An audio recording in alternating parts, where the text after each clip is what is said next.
Hello, moms favourite চ্যানেলে তোমাদের স্বাগত। আজকে আমরা পঞ্চম শ্রেণীর আমাদের পরিবেশ বইয়ের 120 থেকে 125 পাতা পর্যন্ত আলোচনা করব, যেখানে রয়েছে বাড়ির কাছেই এত উদ্ভিদ 120 থেকে 122 পাতা, ঘরের কাছে কত প্রাণী 123 থেকে 125 পাতা। বন্ধুরা, তোমরা যারা আমার এই চ্যানেলটি সাবস্ক্রাইব করেছো তাদের অসংখ্য ধন্যবাদ। যারা এখনও পর্যন্ত আমার এই চ্যানেলটি সাবস্ক্রাইব করোনি, পরবর্তী ভিডিওগুলি পেতে আমার এই চ্যানেলটিকে সাবস্ক্রাইব করে নিও। চলো শুরু করি। তোমাদের বইতে দুটো অ্যাক্টিভিটি দেওয়া আছে। বিভিন্ন শাকের পরিচয় এবং তার ছবি দিতে বলা হয়েছে। যে শাকগুলি হলো, প্রথমে দেওয়া হচ্ছে ঢেঁকি শাক। এটি হলো ঢেঁকি শাকের ছবি, যেগুলো আমরা বাড়ির আনাচে কানাচে, পুকুরের ধারে, জলাশয়ের ধারে দেখতে পাই। ঢেঁকি শাক সম্বন্ধে কি বলা যায় না, ঢেঁকি শাক এক প্রকার ফার্ন জাতীয় উদ্ভিদ। পুকুরের ধারে বা জলাভূমির ধারে জন্মায়।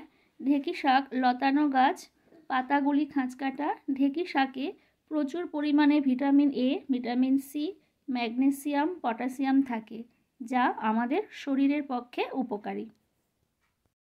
এই ছবিটি হেলেঞ্চা শাক।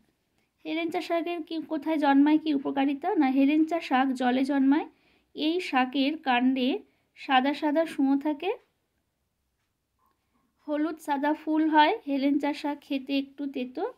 এই শাক কৃমিনাশক, ত্বকের অ্যালার্জি দূর করে, হিমোগ্লোবিনের পরিমাণ বাড়ায়, ক্ষুধা বাড়ায়। এই শাকটি ব্রাহ্মী শাক। ব্রাহ্মী শাক পুকুরের ধারে বা জলাভূমির ধারে স্যাঁতস্যাঁতে জায়গায় জন্মায়। ধান গাছের গোড়াতেও জন্মায়। ধান গাছের গোড়াতে সিক্ত মাটিতে জন্মায়। এটি লতানো গাছ, কাণ্ড অতি নরম, পাতাগুলি ডিম্বাকৃতি, ছোট ছোট সাদা ফুল ফোটে। ব্রাহ্মী শাক খেলে স্মৃতিশক্তি বাড়ে। এই শাকের পাতাগুলিতে প্রচুর পরিমাণে প্রোটিন থাকে, যা অক্সিডেন্ট হিসেবে কাজ করে। এই ছবিটি কুলেখাড়া শাক। কুলেখাড়া শাকও পুকুরের ধারে, জলাভূমির ধারে জন্মায়। এটি ঔষধি গাছ। এই গাছের পাতাগুলি লম্বা লম্বা হয়, গাছে কাঁটা থাকে, বেগুনি রঙের ফুল হয়। এই গাছের পাতার রস খেলে অ্যানিমিয়া রোগ দূর হয়, রক্তে হিমোগ্লোবিন বাড়াতে সাহায্য করে। দ্বিতীয় অ্যাক্টিভিটিতে তোমাদের একটি গাছের ছবি এঁকে পাতা, ডাল, গুঁড়ি চিহ্নিত করতে বলা হয়েছে এবং এগুলির সম্বন্ধে বা এগুলির উপকারিতা লিখতে বলা হয়েছে। তো আমরা একটা গাছের ছবি আঁকবো। ছবি এঁকে গুঁড়ি, ডাল আর পাতা এগুলি চিহ্নিত করলাম। এবার তার উপকারিতাগুলি দেখি। পাতার উপকারিতা: গাছের পাতা আমাদের ছায়া দেয়, অক্সিজেন দেয়, ওষুধ তৈরি হয়, বাতাসকে দূষণমুক্ত করে, বাষ্পীভবনের মাধ্যমে বাতাসকে শীতল করে। গাছের ডালের উপকারিতা কি না, গাছের ডাল জ্বালানি হিসেবে ব্যবহৃত হয়। গাছের ডালে পাখিরা বাসা বানায়, শব্দ দূষণ কমায়। গাছের গুঁড়ির উপকারিতা: গাছের গুঁড়ি থেকে নানান রকম আসবাবপত্র তৈরি হয়, মাটি ক্ষয় রোধ করে। ঘরের কাছে কত প্রাণী? 123 থেকে 125 পাতা। এখানে যে প্রশ্নগুলি হতে পারে: গন্ধগোকুল বা ভামবেড়ালের চেহারার বর্ণনা করো।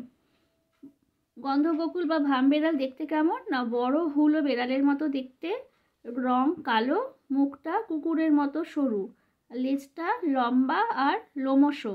এটি একটি বন্য পশু।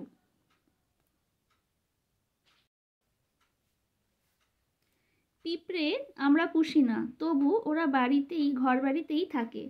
তাহলে পিঁপড়ে বন্য না পোষা? উত্তর হবে পিঁপড়ে পোষা নয়, পোষ মানেনি, ওরা বন্য। বাড়িতে পোষা প্রাণী: বাড়িতে আসা বুনো প্রাণী, ঝোপ জঙ্গলের বুনো প্রাণী সম্বন্ধে লিখতে বলা হয়েছে। তাহলে বাড়িতে পোষা প্রাণী নাম কি না, কুকুর, বিড়াল, হাঁস, মুরগি, গরু, ছাগল, ভেড়া এগুলি আমরা বাড়িতে পুষি। বাড়িতে আসা বুনো প্রাণী: বাড়িতে যেসব বুনো প্রাণীরা আমরা সচরাচর দেখতে পাই তারা হলো টিকটিকি, আরশোলা, গিরগিটি, মাকড়সা, ইঁদুর, ছুঁচো।